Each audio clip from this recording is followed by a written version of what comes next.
ओडिशार दिलीप को मिलिबो गोपाल रत्न पुरस्कार। दिल्ली रे दियाजिबो मानपत्र। अनुगुल जिला छेंडीपदा ब्लॉक और टांगिरी गाँव दिलीप प्रधान को भारत सरकार पक्षर गोपाल रत्न पुरस्कार दियाजिबो। दिलीप गत 14 वर्ष हेलानी PAIF नामक एक सरकारी स्वीकृति प्राप्त NGO संस्था AI टेक्नीशियन भावे काम करुछंती। मुख्यतः गायी कृत्रिम प्रजनन पर सहायक भावे पात्रपड़ा सेंटर रे काम करी अंचल रे बेस सुनाम अर्जन करिसेंती। गत 3 वर्ष रे दिलीप 4000 रु अधिक गायी कृत्रिम प्रजनन कराइछंती। तेणु तांकु दिल्ली रे बेस्ट AI टेक्नीशियन भावे गोपाल रत्न पुरस्कार सांगकु 5 लाख टंकार अर्थ राशि दियाजिबो।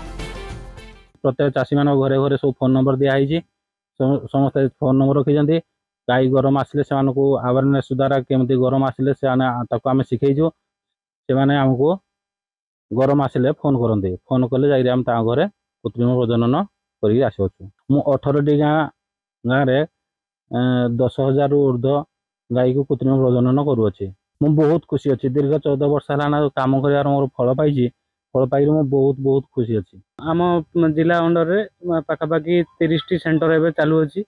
तो जो मैत्री माने अच्छी तो आमर यही वर्ष दिलीप कुमार प्रधान जे कि आमर पात्रपड़ा सेंटर रे AIT भाव कार्य कर तो लास्ट आमर दिलीप 3 वर्ष रे पाखापाखि 4,000 रु 5,000 AI कर तो जेहेतु आम भारत वर्ष रे जेतु अधिका AI कर वर्ष पुरस्कृत करा जाउची ऑल इंडिया स्तर रे।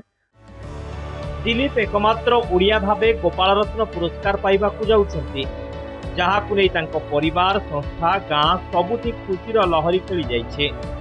तांकर ई सफलता पाई समस्त बेस खुशी थिबा बेले तांकर उज्जवल भविष्य कामना करिसेंती। 2000 मसीहा परठारु गो महिषा आदि जेकोसी पशु जंतुर चिकित्सा सुचारू रूपे तुले आसुची।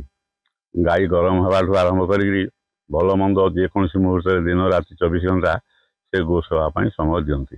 राति पाँति जेकोसी मुहूर्त फोन कले से उठी जाइए आम कार्य योगदान करते। देखो आम ग्रामर दिलीप कुमार प्रधान जे कि जड़े भल पशु चिकित्सक से सारा भारत वर्ष प्रथम ओडिया भाव में गोपाल रत्न पुरस्कार पाई। विषय में जी जानी जिते बड़े भी कौन चाषी पशु रखि लोकटी जिते बड़े भी खोजी से निश्चित भाव में पहुंची जाइए। जिते पशुपालक अच्छा सब फेवरेट पर्सन है दिलीप कुमार प्रधान। दिलीप छेंडीपदा ब्लॉक 4 पंचायतर 18टी गाँव में गो सेवा जोगाई आसुछंती।